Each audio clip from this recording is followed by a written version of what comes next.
સાબરકાંઠા જિલ્લામાં છેલ્લા 2 દિવસથી વરસાદી માહોલ છવાયો છે, ત્યારે ખેડૂતોને ભારે નુકસાન થઈ રહ્યું છે।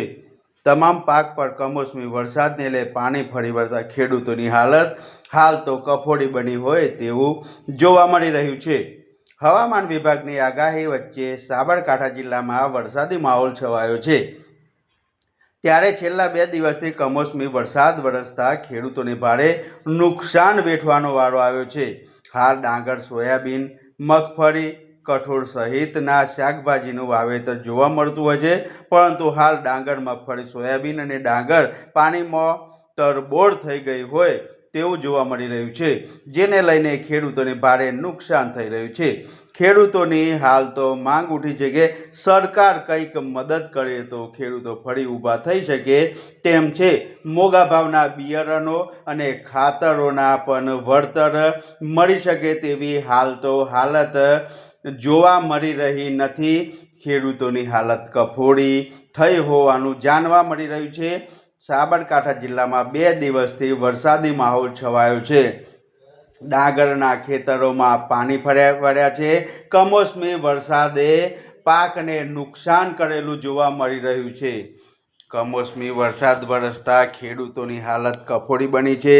ખેડૂતોની હાલત કફોડી બનતા મોંઘા ભાવના બિયારણો અને ખાતરનું પણ વળતર મળી શકે તેવા એધાન કોઈ દેખાતા નથી।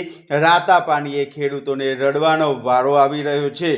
હવામાન વિભાગની આગાહી વચ્ચે સાબરકાંઠા જિલ્લામાં વરસાદી માહોલ જોવા મળ્યો હતો।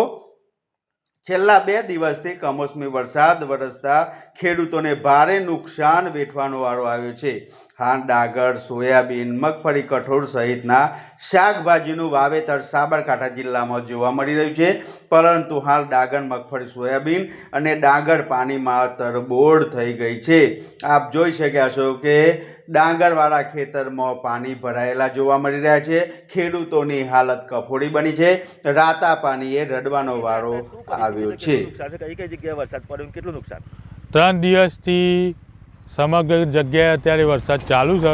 હિંમતનગર પ્રાંતિજ તાલુકામાં વરસાદ 3 દિવસથી ચાલુ છે। એના લીધે ડોગર, મગફળી અને બટાકાનું અત્યારે વાવેતર ચાલુ છે। મગફળીની ડોગર અત્યારે હાથમાં આવેલી જતી રહી। એક જે હાથમાં આવેલું હતું એ ફેલ છે। અત્યારે ભાવ કોઈ આપવા તૈયાર નથી। હાલ સ્વાભાવિક છે કે પલળી ગયું, એના લીધે ડેમેજ થઈ ગયું છે। વેપારી ખેડૂતો વેપાર હિંમતનગર માર્કેટમાં લઈ જાય કદાચ તો એ ત્રીજા ભાગનો ભાવ આવેલો છે ડેમેજ થઈ ગયું, એટલે બધો બહુ બગાડ થઈ ગયો છે।